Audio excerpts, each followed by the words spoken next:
ನಮಸ್ತೆ ಎಲ್ಲರಿಗೂ welcome to ನಕ್ಷತ್ರ ತರಂಗ. ವೀಕ್ಷಕರ, ಇವತ್ತು ಗುರುಬಲದ ಬಗ್ಗೆ ಮಾತಾಡೋಣ. ಹಾಗೆ ನಮ್ಮ ಸೆಕೆಂಡ್ ಬ್ಯಾಚ್ ಏಪ್ರಿಲ್ 19ಕ್ಕೆ ಅನೌನ್ಸ್ ಮಾಡಿದ್ದು ಸ್ವಲ್ಪ ಪೋಸ್ಟ್ಪೋನ್ ಮಾಡಿದ್ದೀವಿ. ಏಪ್ರಿಲ್ 22ನೇ ತಾರೀಕು ಬುಧವಾರ ಸಂಜೆ ಈವ್ನಿಂಗ್ 8ರಿಂದ 9 ಜ್ಯೋತಿಷ ಕ್ಲಾಸಸ್ಸು ನಡೀತಾ ಇದೆ. 1 ಗಂಟೆಗಳ ಕಾಲ 15 ದಿವಸ ಜ್ಯೋತಿಷನ ಆರಾಮಾಗಿ ಕಲಿಬೋದು. ಫಸ್ಟ್ ಬ್ಯಾಚಲ್ಲಿ 75 ಜನ ಕಲ್ತಿದ್ದಾರೆ, ಅದ್ಭುತವಾಗಿ ಕಲ್ತಿದ್ದಾರೆ. ಏನು ನಂಗೆ ತಲೆಗೆ ಗೊತ್ತೇ ಇಲ್ಲ ಸರ್, ನಾನು 7ನೇ ಕ್ಲಾಸ್ ಓದಿದ್ದೀನಿ, 10ನೇ ಕ್ಲಾಸ್ ಓದಿದ್ದೀನಿ ಅಂದವರೆಲ್ಲ ಸೂಪರ್ ಪ್ರಿಡಿಕ್ಷನ್ ಬರಿತಾ ಇದ್ದಾರೆ, ಚೆನ್ನಾಗಿ ಕಲಿತಾ ಇದ್ದಾರೆ. ನಾನು ಹೇಳ್ಕೊಡೋದನ್ನು ಪ್ರಾಕ್ಟೀಸ್ ಮಾಡಿದರೆ ಮುಗಿದೋಯ್ತು, ನೀವೇ ಪಂಡ್ರು. ಶಾಸ್ತ್ರ ತುಂಬ ಈಸಿ, ಅರ್ಥ ಮಾಡ್ಕೋಬೇಕಷ್ಟೇ. ಒಂದ್ಸಲ ಅರ್ಥ ಆಗ್ಬಿಟ್ರೆ ಲೈಫ್ ಲಾಂಗ್ ನೆನಪಲ್ಲಿರುತ್ತೆ. ಬರೀ ಲೈಫ್ ಲಾಂಗ್ ಅಲ್ಲ, ಜನ್ಮ ಜನ್ಮಕ್ಕೂ ಬರುತ್ತೆ. ಏಕೆಂದರೆ ಆಸ್ಟ್ರಾಲಜಿ ವಿದ್ಯೆ, ಆಧ್ಯಾತ್ಮಿಕ ವಿದ್ಯೆ ಅಂತಕ್ಕಂಥದ್ದು ಜನ್ಮ ಜನ್ಮಾಂತರ. ಸೊ ನಿಮ್ಮ ಹಣೆ ಬರ ನೀವು ನೋಡ್ಕೋಬೋದು. ಹಣೆ ಬರ ಗೊತ್ತಾಗ್ಬಿಟ್ರೆ ಬೇಜಾರಾಗಲ್ಲ ಸರ್. ಬ್ಯಾಡ್ ಇದ್ಬಿಟ್ರೆ ಏನು ಮಾಡೋದು? ಬ್ಯಾಡ್ ಇದ್ದರೆ ಹೆಂಗೆ ಬಚಾವಾಗೋದು ಅಂತ ಕಲ್ತ್ಕೊಳ್ಳಿ. ಮನುಷ್ಯನಿಗೆ ಸ್ವಲ್ಪ ಆಫರ್ ಕೊಟ್ಟಿದ್ದಾನೆ ಬಚಾವಾಗೋದಕ್ಕೆ ದೇವರು, ಸೊ ಬೇರೆ ಬೇರೆದಕ್ಕಲ್ಲ. ಸೊ ಹಾಗೆ ಗುರುಬಲ ಗುರುಬಲ ಗುರುಬಲ ಗುರುಬಲ ಎಲ್ಲರ ಮನಸ್ಸಲ್ಲಿರೋದು ಗುರುಬಲ. ನಂಗೆ ಗುರುಬಲ ಇದೆಯಾ ಅಂತ. ಈ ಗುರುಬಲ ಅನ್ನೋದೇ ಸುಳ್ಳು ಸುಳ್ಳು ಸುಳ್ಳು. ಯಾಕೆಂದರೆ ಇರತ್ತು 9 ಗ್ರಹಗಳು ಅಲ್ವಾ? ನನಗೆ ರಾಹು ದಶ ನಡೀತಾ ಇದೆ, ಶುಕ್ರ ದಶ ನಡೀತಾ ಇದೆ, ಚಂದ್ರದಶ ನಡೀತಾ ಇದೆ ಅಂತೀರಾ. ಗುರುಬಲ ಇದೆಯಾ ಅಂತ ಯಾಕೆ ಕೇಳೋದು? ಗುರುಬಲ ಅನ್ನೋದು ಇಲ್ಲವೇ ಇಲ್ಲ ಕಾನ್ಸೆಪ್ಟು. ಅದು ಕೊಟ್ಟಿರೋದು ಮುಹೂರ್ತ ಭಾಗಕ್ಕೆ. ಮುಹೂರ್ತ ಮುಹೂರ್ತ ಮುಹೂರ್ತ. ನಾನು ಇವತ್ತು ಮದುವೆ ಆಗ್ತಾಯಿದ್ದೀನಿ, ಇವತ್ತು ನಾಮಕರಣ ಮಾಡ್ತಾಯಿದ್ದೀವಿ, ಇವತ್ತು ಗೃಹ ಪ್ರವೇಶ ಮಾಡ್ತಾಯಿದ್ದೀವಿ. ಇವತ್ತಿನ ದಿವಸದಲ್ಲಿ ಯಾವುದೇ ಕೆಡುಕಾಗಬಾರ್ದು ಅಂದ್ಬಿಟ್ಟು ನಮಗೆ ಗುರುಬಲ ಅವತ್ತಿನ ದಿವಸದಲ್ಲಿ 2ನೇ ಮನೆ, 5ನೇ ಮನೆ, 7ನೇ ಮನೆ, 9ನೇ ಮನೆ, 11ನೇ ಮನೆ ಗುರು ಇದ್ದರೆ ಒಳ್ಳೆಯದಾಗುತ್ತೆ ಅಂತ ಹೇಳಿದ್ದಾರೆ ಹೊರತು ರಾಶಿಗೆಲ್ಲ ಅನ್ವಯಿಸ್ಕೊಂಡ್ಬಿಟ್ಟಿದ್ದಾರೆ ಇವತ್ತು ಅಸ್ಟ್ರಾಲಜರ್ಸು. ನಾನು ಯಾರನ್ನೂ ಬ್ಲೇಮ್ ಮಾಡ್ತಿಲ್ಲ. ತಪ್ಪಿದೆಯಾ ಮಾತಾಡ್ತೀನಿ ಅಲ್ಲಿ ನಾನು. ತಪ್ಪೇ, ಕರೆಕ್ಟ್ ಅಲ್ವಾ? ಕೆಲವು ಕೆಣ್ಕೋರು ಇರ್ತಾರೆ, ಅವ್ರ ಬಗ್ಗೆ ಯಾಕೆ ಸರ್ ಮಾತು ಅಂತ. ಅವ್ನ ಮನೆ ಹಾಳು ಮಾಡ್ತಾ ಇರ್ತಾನೆ, ಹಾಗಾದ್ರೆ ನೋಡ್ಕೊಂಡು ಸುಮ್ಮನಿರ್ಬೇಕಾ?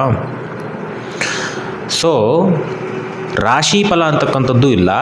ಗುರುಬಲ ನನ್ನ ರಾಶಿಗಿದೆಯಾ, ಅದಕ್ಕಿದೆಯಾ, ಇದಕ್ಕಿದೆಯಾ ಅಂತಕ್ಕಂಥದ್ದು ಸುಳ್ಳೆ.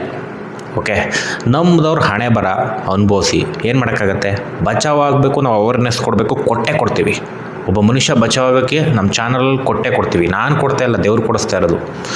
ನಾನು ಅಂತ ಅಲ್ಲ, ಶಾಸ್ತ್ರ ಹೆಂಗಿದೆ ಅದನ್ನು ಕೊಡೋದಕ್ಕೆ ಟ್ರೈ ಮಾಡ್ತಾಯಿದ್ದೀವಿ ಅಷ್ಟೇ.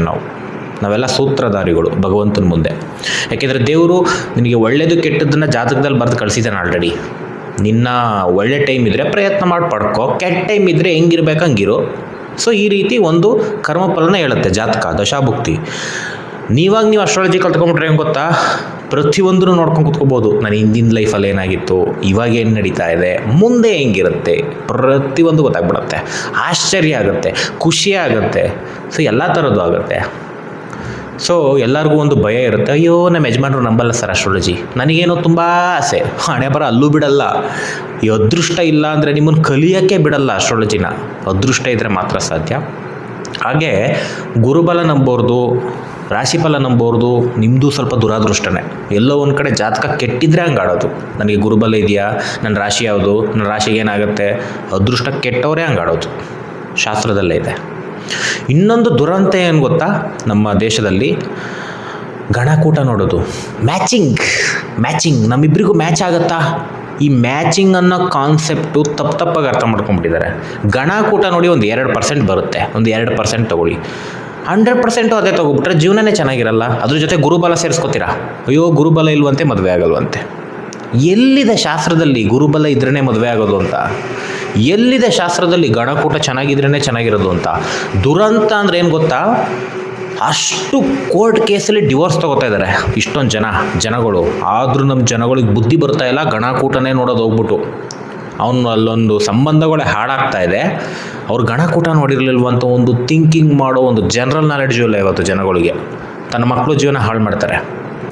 ಹೋಗ್ಬಿಟ್ಟು ಗಣಕೂಟ ನೋಡೋಣ, ಅಲ್ಲಿ ಡಿವೋರ್ಸ್ ತಗೋತವ್ರು ಯಾಕೆ ತೊಗೊಂಡ್ರು? ಅವ್ರು ಗಣಕೂಟ ನೋಡಿರಲಿಲ್ವಾ? ಹಾಗಾದರೆ ಗಣಕೂಟ ಅನ್ನೋದನ್ನು ನಾವು ಪ್ರಮುಖವಾಗಿ ತೊಗೋಬೇಕಾ ಬೇಡೋ ಅನ್ನೋ ಒಂದು ಕಾಮನ್ ಸೆನ್ಸು ಬೆಳೆಸ್ಕೋತಾ ಇಲ್ಲ ಇವತ್ತು ಜನಗಳು. ಮದುವೆ ಜೀವನ ಹಾಳಾದ್ಮೇಲೆ ಲೆಕ್ಕ ಹಾಕ್ತೀರಾ, ಓ ಗಣಕೂಟ ನಾವು ನೋಡಿದ್ವಿ ಹಂಗಾರೆ ಶಾಸ್ತ್ರ ಸುಳ್ಳು ಅಂದ್ಬಿಡುತ್ತೆ. ಗಣಕೂಟ ಸುಳ್ಳಲ್ವಾ ಹಂಗಾರೆ ಮದುವೆ ಕಿತ್ತೋಗ್ತಾ ಇದೆ ಅಂದರೆ? ಶಾಸ್ತ್ರನ ತಪ್ಪಾಗಿ ಅರ್ಥ ಮಾಡ್ಕೋತಾ ಇದ್ದೀರಾ. ಯಾರೋ ಶಾಸ್ತ್ರನ ತಪ್ಪಾಗಿ ಹೇಳ್ತಾ ಇದ್ದಾರೆ. ಗುರುಬಲ ಇದೆ ಅಂತಲೂ ನಿಮ್ಮನ್ನು ಯಾಮರಿಸ್ತಾ ಇದ್ದಾರೆ, ಗಣಕೂಟ ನೋಡೇ ನಿಮ್ಮನ್ನು ಮಾಡ್ಕೋಬೇಕು ಅಂತ ಯಾಮರಿಸ್ತಾ ಇದ್ದಾರೆ, ದೋಷ ಇದೆ ಅಂತ ಹೇಳ್ಬಿಟ್ಟೆ ನಿಮ್ಮನ್ನು ಯಾಮರಿಸ್ತಾ ಇದ್ದಾರೆ. ಯಾಕೆಂದರೆ ಅವ್ರಿಗೆ ಅಧರ್ಮ. ಇನ್ನೊಬ್ಬ ಮನುಷ್ಯ ಏನು ಹಾಳಾದ್ರೇನು ನಾನು ಚೆನ್ನಾಗಿರಬೇಕು ಅನ್ನೋ ಹೇಳೋ ಒಂದು ಮೆಥಡು ಇದೆ ಇವತ್ತಿನ ಕಾಲದಲ್ಲಿ. ಏಕೆಂದರೆ ಕಲಿಯುಗ, ಕೆಟ್ಟದ್ದು ಜಾಸ್ತಿ. ಒಳ್ಳೆಯವರು ಬಾಯಿ ಬಡ್ಕೊತಾ ಇದ್ದರೆ ಅಯ್ಯೋ ಇವನೊಬ್ಬನೇ ಬಾಯಿ ಬಡ್ಕೊತವನೆ, ಇವ್ನು ನಂಬೇಕಾ? ಜೀವನ ಹಾಳಾದ್ಮೇಲೆ ನಂಬ್ತೀರಾ? ಏಕೆಂದರೆ ಒಬ್ಬ ಒಳ್ಳೆ ವ್ಯಕ್ತಿ ಅಥವಾ ಒಳ್ಳೆಯದನ್ನು ಹೇಳ್ತಕ್ಕಂಥ ವ್ಯಕ್ತಿ ಮಾತುಗಳು ನಂಬೋದು ಯಾವಾಗ ಅಂದರೆ ಜೀವನ ಹಾಳಾದಾಗ. ಯಾಕಂದ್ರೆ ನನ್ನ ಅನುಭವ ಇದೆ, ಎಲ್ಲರೂ ಹಾಳಾದ್ಮೇಲೆ ಬರೋದು, ಅಯ್ಯೋ ನನಗೆ ಡಿವೋರ್ಸ್ ಆಯಿತು, ಅಯ್ಯೋ ಹಿಂಗಾಯಿತು, ಅಯ್ಯೋ ಬಿಸ್ನೆಸ್ಸಲ್ಲಿ ಲಾಸ್ ಮಾಡಿಕೊಂಡೆ. ಅಲ್ಲಿ ಹಾಳಾಗಿ ಬರೋ ಬದಲು ಮುಂಚೆನೇ ನಂಬಿ ಒಳ್ಳೆ ಅಸ್ಟ್ರಾಲಜಿನ ಆ ಕೆಟ್ಟವ್ರ ಹತ್ರ ಹೋಗ್ಬಿಟ್ಟು ಒದ್ದಾಡೋದನ್ನು ಪುರೋಹಿತರುಗಳು ಅಂತೀರ. ರೆಸ್ಪೆಕ್ಟ್, ಎಲ್ಲ ಮನುಷ್ಯನೂ ರೆಸ್ಪೆಕ್ಟ್ ಮಾಡಿ, ತಪ್ಪಲ್ಲ. ಗಣಕೂಟ ಹೇಳ್ತಾರೆ, ದೋಷ ಹೇಳ್ತಾರೆ ಅಂದರೆ ತೆಗೆದು ಬಿಸಾಕಿ ಆ ಕಡೆ ಅವ್ರನ್ನ. ಯಾಕೆಂದ್ರೆ ನಿಮ್ಮ ಮನೆಗಳು ಹಾಳು ಮಾಡಿಬಿಟ್ಟೆ ಹೋಗೋದು. ಡೌಟೇ ಇಟ್ಕೊಂಬಿಡಿ. ನಾನು ಡೈರೆಕ್ಟಾಗಿ ಹೇಳ್ತಾ ಇದ್ದೀನಿ, ಯಾರು ಏನು ಅಂದ್ಕೊಂಡ್ರೆ ಏನು, ಧರ್ಮದ ಬಗ್ಗೆ ಮಾತಾಡ್ತಾ ಇದ್ದೀನಿ ನಾನು. ಅಧರ್ಮನ ಖಂಡಿಸ್ತಾ ಇದ್ದೀನಿ, ಧರ್ಮನ ಉಳಿಸ್ತಾ ಇದ್ದೀನಿ. ಈ ಥರ ಇದ್ದಾಗ ನಾನು ಎದುರಿಕೊಳ್ಳೋ ಸೀನೇ ಇಲ್ಲ. ಏಕೆಂದರೆ ಒಳ್ಳೆಯದನ್ನು ಯಾರು ಮಾತಾಡ್ತಾರೆ ದೇವ್ರ ಪಕ್ಕದಲ್ಲಿ ಕಾಪಾಡ್ತಾನೆ ಅಂತಲೇ ಶಾಸ್ತ್ರದಲ್ಲಿರೋದು, ಅದು ಸತ್ಯನೂ ಕೂಡ. ಹಂಗೆ ಯಾವ ಮನುಷ್ಯ ಒಳ್ಳೆ ದಾರಿನಲ್ಲಿರ್ತಾನೆ ಅವ್ನಿಗೆ ಒಳ್ಳೇದಾಗುತ್ತೆ, ಇದೇ ರೂಲ್ ಅಲ್ವಾ. ಕೆಟ್ಟದ್ದು ಮಾಡಿದವನಿಗೆ ಜೈಲಲ್ಲಿ ಶಿಕ್ಷೆ ಅಂತ ಇದೆ ಹೊರತು ಒಳ್ಳೇದು ಮಾಡಿದವನಿಗೆ ಶಿಕ್ಷೆ ಅಂತ ಇಲ್ಲ ಇದೆಯಾ? ಹಂಗೆ ಒಳ್ಳೇದು ಮಾತಾಡೋನಿಗೆ ಶಿಕ್ಷೆ ಅಂತ ಇಲ್ಲವೇ ಇಲ್ಲ, ದೇವರು ಪಕ್ಕದಲ್ಲಿರ್ತಕ್ಕಂಥದ್ದು ಯಾವಾಗಲೂ. ಸೊ ನಾವು ನೆಗೆಟಿವ್ ಜನಗಳಿಂದ, ನೆಗೆಟಿವ್ ಪೀಪಲ್ಸಿಂದ, ಇಟ್ ಮೀನ್ಸ್ ಹೇಳೋರಿಂದ ದೂರ ಇದ್ದರೆ ನಮ್ಮ ಲೈಫ್ ಒಳ್ಳೇದಾಗೇ ಆಗುತ್ತೆ. ಸಕಲ ಶಾಸ್ತ್ರದಲ್ಲೂ ಇದೆ, ಒಳ್ಳೆಯದನ್ನು ತಿಳ್ಕೊಳ್ಳಿ, ಒಳ್ಳೆಯದನ್ನು ಮಾಡಿ, ಒಳ್ಳೆಯದನ್ನು ಬಯಸಿ. ನಿಮ್ಮನ್ನು ಕಾಪಾಡಬೇಕಾ ನಾನು ಕಾಪಾಡ್ತೀನಿ ಅಂತ ದೇವ್ರು ಹೇಳಿದ್ದಾನೆ. ಶಾಸ್ತ್ರಗಳಲ್ಲೇ ದೇವರಿರೋದು, ಅನುಭವದಲ್ಲಿ ದೇವರು ಎದುರುಗಡೆ ಬರಲ್ಲ, ಬಟ್ ಅನುಭವ. ಬಟ್ ಹಾಗೆ ಗುರುಬಲ ಅಂತಕ್ಕಂಥದ್ದು ಕೂಡ ನಮಗೆ ಒಂದಿನಕ್ಕೆ ಸಂಬಂಧಪಡುತ್ತೆ ಹೊರತು ಅವತ್ತಿನ ದಿವಸ ಊಟ ತಿಂಡಿ ಆಶೀರ್ವಾದ ನೆಗೆಟಿವ್ ಕಣ್ಣು ದೃಷ್ಟಿ ಬೀಳಬಾರ್ದು ಅನ್ನೋ ಕಾರಣಕ್ಕೆ ಗುರುಬಲ ಇರೋದೇ ಹೊರತು ನನಗೆ ಗುರುಬಲ ಇದ್ದರೆ ಮದುವೆ ಆಗುತ್ತೆ, ಗುರುಬಲ ಇದ್ದರೆ ಒಳ್ಳೆಯದಾಗುತ್ತೆ, ಗುರುಬಲ ಇದ್ದರೆ ದುಡ್ಡು ಬರುತ್ತೆ, ಈ ಮೂರ್ಖತನದ ಅವಧಿಗೆ ಬೀಳೋದು ಬೇಡ ನಾವುಗಳು. ಆದಷ್ಟು ಒಳ್ಳೆ ನಾಲೆಡ್ಜ್ನ ಪಡ್ಕೋಬೇಕು ಜೀವನದಲ್ಲಿ. ಇಲ್ಲಾಂದರೆ ಉದ್ಧಾರ ಆಗೋದು ಹೆಂಗೆ? ಈಗ ಜಾತಕದಲ್ಲಿ ಒಳ್ಳೆ ಕಾಂಬಿನೇಷನ್ಸ್ ಇರುತ್ತೆ ಅಂತ ಅಂದ್ಕೊಳ್ಳೋಣ, ನೀವು ತಪ್ಪು ತಿಳ್ಕೊಂಡ್ರೆ ಒಳ್ಳೆ ಫಲ ಕೊಡೋದೇ ಇಲ್ಲ. ಅದು 9 ಗ್ರಹಗಳ ಬಲನೇ ನಮಗೆ ಜೀವನ ಫಲ. 9 ಗ್ರಹಗಳು, ಒಂದು ಗ್ರಹ ಒಂದು ವಿಚಾರದಲ್ಲಿ ಒಳ್ಳೇದು ಮಾಡಿದರೆ ಅದೇ ಗ್ರಹ ಇನ್ನೊಂದು ವಿಚಾರದಲ್ಲಿ ಕೆಟ್ಟದ್ದು ಮಾಡುತ್ತೆ. ಸೊ ಇದೇ ಕಾನ್ಸೆಪ್ಟ್ ಜ್ಯೋತಿಷ್ಯ. 9 ಗ್ರಹಗಳು ಯಾವ್ಯಾವ ವಿಚಾರದಲ್ಲಿ ಒಳ್ಳೇದು ಮಾಡ್ತವೆ, ಯಾವ್ಯಾವ ವಿಚಾರದಲ್ಲಿ ನಿಮಗೆ ಡೌನ್ ಮಾಡ್ತವೆ ಅನ್ನೋ ಕಾನ್ಸೆಪ್ಟೇ ಜ್ಯೋತಿಷ್ಯ. ಗುರುಬಲ ಅಲ್ಲ ಜ್ಯೋತಿಷ್ಯ. ಗುರುಬಲ ಅಂತಕ್ಕಂಥದ್ದು ಒಂದು ಸ್ಟ್ರೆಂತ್, ದೈವದ ಆಶೀರ್ವಾದ ಇದೆಯಾ, ನನ್ನ ಸ್ವಲ್ಪ ಜಾತಕ ಏನೇ ಶತ್ರುಗಳು ಬಂದರು ಅದಿದ್ರು ಏನಾರ ಸಮಸ್ಯೆಗಳು ಬಂದರೂ ಸ್ವಲ್ಪ ಸಾಲ್ವ್ ಆಗ್ತೀನಿ, ಅದು ಜನರಲ್ ಕಾನ್ಸೆಪ್ಟಲ್ಲಿ ಬರುತ್ತೆ. ಜಾತಕದಲ್ಲಿ ನಾವು ಪ್ರೆಸೆಂಟ್ ಗೋಚಾರ ಅಂತ ತೊಗೊಂಡಾಗ ಮುಹೂರ್ತಕ್ಕೆ ನೋಡ್ಕೋಬೇಕು, ಮದುವೆಗೆ ನೋಡಬಾರ್ದು, ಜಾಬಿಗೆ ನೋಡಬಾರ್ದು, ದುಡ್ಡಿಗೆ ನೋಡಬಾರ್ದು. ತಲೆ ಒಳಗಡೆ ಹಾಕೊಳ್ಳಿ ದಯವಿಟ್ಟು ಪ್ರತಿಯೊಬ್ಬರು. ನಾವು ಒಳ್ಳೆಯದನ್ನು ಹೇಳ್ತೀವಿ, ಅದೃಷ್ಟ ಇದ್ದರೆ ಅಳವಡಿಸ್ಕೋತೀರಾ, ದುರಾದೃಷ್ಟ ಇದ್ದರೆ ಹೋಗ್ಬಿಟ್ಟು ಕೇಳ್ತೀರಾ, ಹಾಳಾದ್ಮೇಲೆ ಬರ್ತೀರಾ. ಅಷ್ಟೇ ನಂಗೆ ಗೊತ್ತಿರೋದು. ನಾನು ಓಪನ್ನಾಗಿ ಹೇಳ್ತಾ ಇದ್ದೀನಿ. ಯಾಕೆಂದರೆ 8 ವರ್ಷದಿಂದ ಗೊತ್ತಿದೆ, ಲಕ್ಷಾಂತರ ಜಾತಕ ನೋಡಿ ಆ ಎಕ್ಸ್ಪೀರಿಯನ್ಸು, ಜನಗಳು ಏನೇನು ಹೇಳ್ತಾರೆ, ಏನೇನು ಮಾತಾಡ್ತಾರೆ ಪಕ್ಕಾ ಗೊತ್ತಿದೆ. ಎಷ್ಟೋ ಜನ ನಾನು ಒಳ್ಳೇದು ಹೇಳಿದರೂ ಕೂಡ ತಗೊಳ್ಳೋದೇ ಇಲ್ಲ. ಅಯ್ಯೋ ಸರ್, ನಿಮ್ಮದು ಸುಮ್ಮನೆ ಅನ್ನೋದಿಂದ ಮುಂದೆ ಇಲ್ಲಿ ನಮ್ಮ ಮುಂದೆ ಅಲ್ಲಿ ಮಾಡೋದನ್ನೇ ಮಾಡಿರ್ತಾರೆ. ಅವಾಗಲ್ಲಿ ಕೆಟ್ಟದಾಗಿರುತ್ತೆ, ಪೆಟ್ಟು ಬಿದ್ದಾಗ ಬರ್ತಾರೆ ಪಕ್ಕ. ಎಷ್ಟೋ ಜನ ಒತ್ತೇ ಬಿಟ್ಟಿದ್ದಾರೆ, ವಾಪಸ್ ಬಂದು ನನಗೆ ಎಷ್ಟೋ ಅವಾಜು ಕೂಡ ಹಾಕಿದ್ದಾರೆ, ಬಟ್ ಇವತ್ತು ಅವರು ಬಂದು ಕಣ್ಣೀರಾಗಿ ಕಳ್ತಾರೆ. ಏಕೆಂದರೆ ಅವ್ರಿಗೆ ಕೆಟ್ಟದ್ದು ಆದಾಗಲೇ ಅಲ್ವಾ ಪ್ರತಿಯೊಬ್ಬರಿಗೂ ರುಚಿ ಗೊತ್ತಾಗೋದು, ಒಳ್ಳೆಯದ್ರ ರುಚಿ. ಸೊ ಪ್ರತಿಯೊಂದು ಅಸ್ಟ್ರಾಲಜಿನಲ್ಲಿದೆ. ಸೊ ಅಸ್ಟ್ರಾಲಜಿ ಅಂತಕ್ಕಂಥದ್ದು ನಮ್ಮನ್ನು ಕಾಪಾಡ್ತಕ್ಕಂಥ ಶಾಸ್ತ್ರ. ಹಣೆ ಬರೋನೇ ಬದಲು ಮಾಡಿಬಿಟ್ಟು ಓದ್ಬೇಕಾರೆ ಹೆಂಗೆ ಮುಂದಿನ ದಶ ಚೆನ್ನಾಗಿದ್ದರೆ ನಾವು ಏನು ಮಾಡಬೇಕು ಅಂತ ಐಡಿಯಾ ಕೊಟ್ಬಿಡುತ್ತೆ. ಆ ದಾರಿನಲ್ಲಿ ಹೋದ್ರೆ ನುಗ್ಗಿದ್ರೆ ವಿನ್, 2 ಮಾತೇ ಇಲ್ಲ. ಸೊ ಅಸ್ಟ್ರಾಲಜಿ ಕಲಿಯೋದ್ರಿಂದ ಅದೃಷ್ಟನೂ ಕೂಡ ಬರುತ್ತೆ. ಯಾಕೆಂದರೆ ಗ್ರಹಗಳ ಆಶೀರ್ವಾದ ಸಿಗುತ್ತೆ, ಪ್ಲಸ್ ಏನಾಗುತ್ತೆ ಅಂತ ಗೊತ್ತಾದಾಗ ಹೆಂಗಿರಬೇಕು ಅನ್ನೋದು ಗೊತ್ತಾಗುತ್ತೆ. ನನ್ನ ಲೈಫಲ್ಲಿ ಹೆಂಗೆ ಅಕ್ಸೆಪ್ಟ್ ಮಾಡಬೇಕು ಒಳ್ಳೆಯದನ್ನು ಕೆಟ್ಟದ್ದನ್ನು ಅಂತ ಗೊತ್ತಾಗುತ್ತೆ, ಹೆಂಗೆ ಪ್ಲ್ಯಾನ್ ಮಾಡಬೇಕು ಅಂತ ಗೊತ್ತಾಗುತ್ತೆ. ಇದಕ್ಕಿಂತ ಅದೃಷ್ಟ ಇನ್ನೇನು ಬೇಕು? ಈಗ ಗೌರ್ಮೆಂಟ್ ಜಾಬಿಗೆ ಟ್ರೈ ಮಾಡ್ತಾ ಇರ್ತೀರಾ, ಅದು ಯಾವಾಗ ಆಗುತ್ತೆ ಅಂತಲೇ ಗೊತ್ತಿಲ್ಲ, ಬರೆಯೋದು ಫೇಲ್ ಆಗೋದು ಇದಿರುತ್ತೆ. ಎಷ್ಟು ವರ್ಷ ಬರೀತೀರಾ? ಅಸ್ಟ್ರಾಲಜಿ ಹೇಳುತ್ತೆ ನಿಮ್ಗೆ ಇಷ್ಟು ವರ್ಷ ಟ್ರೈ ಮಾಡು, ಅಥವಾ ಜಾತಕದಲ್ಲೇ ಇಲ್ವಾ, ಅಥವಾ ಯೋಗನೇ ಇಲ್ವಾ, ಯಾವುದ್ರಲ್ಲಿ ಹೋಗಬೇಕು ಎಲ್ಲ ಅಸ್ಟ್ರಾಲಜಿ ಹೇಳ್ಬಿಡುತ್ತೆ. ಇಷ್ಟು ಸೀಕ್ರೆಟ್ಸ್ ಇದೆ ಅಸ್ಟ್ರಾಲಜಿನಲ್ಲಿ. ನಾನು ಅಸ್ಟ್ರಾಲಜಿನೇ ನಂಬಲ್ಲ, ನಾನು ಎಲ್ಲರಿಗೂ ಉತ್ತರ ಕೊಟ್ಟಿದ್ದೀನಿ ಲೈಫಲ್ಲಿ. ನಾನು ಅಸ್ಟ್ರಾಲಜಿನ ನಂಬಲ್ಲ ಅನ್ನೋರಿಗೆಲ್ಲ. ಅಸ್ಟ್ರಾಲಜಿನೂ ಗೊತ್ತಿದ್ದು ನಂಬಲ್ಲ ಅಂತಾರೆ. ಅಸ್ಟ್ರಾಲಜಿ ಸತ್ಯ ಅಂತ ಗೊತ್ತಿದೆ, ಎಷ್ಟೋ ಜನ ನಂಬೋದೇ ಇಲ್ಲ, ಯಾಕೆಂದ್ರೆ ಅವ್ರ ಸ್ವಭಾವ.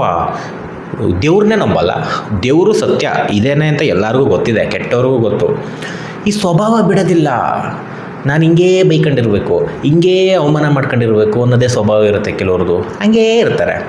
ಆದರೆ ಒಳ್ಳೆ ಜೀವಗಳು ಅಂತ ಇರುತ್ತಲ್ಲ, ಕೆಲವು ಹಿಂದಿನ ಜನ್ಮದ ಪಾಪಗಳಿಂದ ಸ್ವಲ್ಪ ಕೆಟ್ಟವ್ರ ಹತ್ರ ಹೋಗಿ ಜ್ಯೋತಿಷ ಕೇಳ್ತಾರೆ, ಸ್ವಲ್ಪ ಕೆಟ್ಟದಾಗ್ತಿರುತ್ತೆ, ಅಂಥವ್ರಿಗೆ ಶಾಸ್ತ್ರ ಬಚಾವ್ ಮಾಡುತ್ತೆ.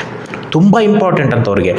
ಇಲ್ಲಿ ಸಾವಿರಾರು ಜನ, ಲಕ್ಷಾಂತರ ಜನ ನಮ್ಮ ಯೂಟ್ಯೂಬ್ ನೋಡ್ಬೋದು, ಎಲ್ಲರೂ ಇದನ್ನು ಫಾಲೋ ಮಾಡ್ತಾರೆ ಇಲ್ಲ. ಅಟ್ಲೀಸ್ಟ್ ಆ ಒಳ್ಳೆಯ ಜೀವಗಳು ಬಂದು ಕನೆಕ್ಟ್ ಆಗಿ ಸ್ವಲ್ಪ ಒಳ್ಳೇದು ಮಾಡ್ಕೋಬೇಕು ಅನ್ನೋದೇ ದೇವ್ರಿಚ್ಛೆ. ಅದಕ್ಕೋಸ್ಕರನೇ ನಾವಿಲ್ಲಿ ಅವೇರ್ನೆಸ್ ಮೂಡಿಸ್ತಕ್ಕಂಥದ್ದು. ಒಳ್ಳೆಯವ್ರಿಗೆ ಒಳ್ಳೇದಾಗಲಿ, ಕೆಟ್ಟವ್ರ ಬಗ್ಗೆ ನಮಗೆ ಗೊತ್ತಿಲ್ಲ. ಅಳವಡಿಸ್ಕೊಂಡ್ರೆ ಒಳ್ಳೇದು ಮಾಡ್ಬೋದೇನೋ ದೇವರು, ಅಳವಡಿಸ್ಕೊಂಡಿಲ್ಲ ಅಂದರೆ ಗೊತ್ತಿಲ್ಲ. ಇಲ್ಲಿ ಒಳ್ಳೆಯವರು ಕೆಟ್ಟವರು ಅನ್ನೋದಕ್ಕಿಂತ ನಿಮ್ಮ ಕರ್ಮಫಲ ಸ್ವಭಾವ ಹೆಂಗಿದೆ ಹಂಗಿರ್ತೀರ. ಬಟ್ ಒಂಚೂರು ಸೋಕ್ಬೇಕಲ್ಲ, ಒಳ್ಳೆಯದ್ರ ಗಾಳಿ ಸೋಕ್ತಾಗಲೇ ಒಳ್ಳೆಯದ್ರ ಬೆಲೆ ಒಳ್ಳೆಯವ್ರಿಗೆ ಗೊತ್ತಾಗುತ್ತೆ, ಕೆಟ್ಟವ್ರಿಗಲ್ಲ, ಒಳ್ಳೆಯವ್ರಿಗೆ ಗೊತ್ತಾಗುತ್ತೆ. ಓಕೆ, ಗುರುಬಲದಿಂದ ಹೋಗಬೇಡಿ, ದೋಷದಿಂದ ಹೋಗಬೇಡಿ, ರಾಶಿ ಫಲದಿಂದ ಹೋಗಬೇಡಿ. ಇದರಿಂದ ಹೋಗ್ತಾ ಇದ್ದೀರ ಅಂದರೆ ನೀವು ಬರೆದಿಟ್ಕೊಳ್ಳಿ. ಸಮಸ್ಯೆ ಮೇಲೆ ಸಮಸ್ಯೆ ಬರುತ್ತೆ, ಬರಬಾರ್ದು ರೋಗಗಳು, ಬರಬಾರ್ದು ಸಮಸ್ಯೆಗಳು ಬಂದೇ ಬರುತ್ತೆ. ಯಾರ್ಯಾರು ಫಾಲೋ ಮಾಡ್ತೀರಾ? ಕೆಲವ್ರಿಗೆ ಗೊತ್ತಿದೆ ಇದೆಲ್ಲ ಸುಳ್ಳು ಅಂತ, ಆದರೂ ಚಟಕ್ಕೆ ನೋಡ್ತಾರೆ. ಚಟ ಇದ್ದವನು ಕಾಯಿಲೆನೇ ಅಲ್ವಾ? ಡ್ರಗ್ಸ್ ಚಟ ಇದ್ದವನಿಗೂ ಅವನಿಗೂ ಕಾಯಿಲೆ, ಕುಡಿಯೋವನಿಗೂ ಅವನಿಗೂ ಕಾಯಿಲೆ, ಇವೆಲ್ಲ ಚಟಗಳೇ. ಹಿಂಗೆ ರಾಶಿ ಫಲದೊಂದು ಚಟ ಇದೆ. ನೋಡ್ಕೊತ ಹುಚ್ಚಿಡ್ದು ಬಿಡುತ್ತೆ ಹೊರತು ಒಳ್ಳೇದಾಗಲ್ಲ. ಅಲ್ಲಿ ಕರೆಕ್ಟಾಗಿರೋದನ್ನು ನೋಡ್ಕೊಂಡ್ರೆ ಒಳ್ಳೇದಾಗುತ್ತೆ. ನಿಮ್ಮ ಒಳ್ಳೇದೇ ಕೇಳಬೇಕು, ಹೇಳಿದ್ದೀನಿ.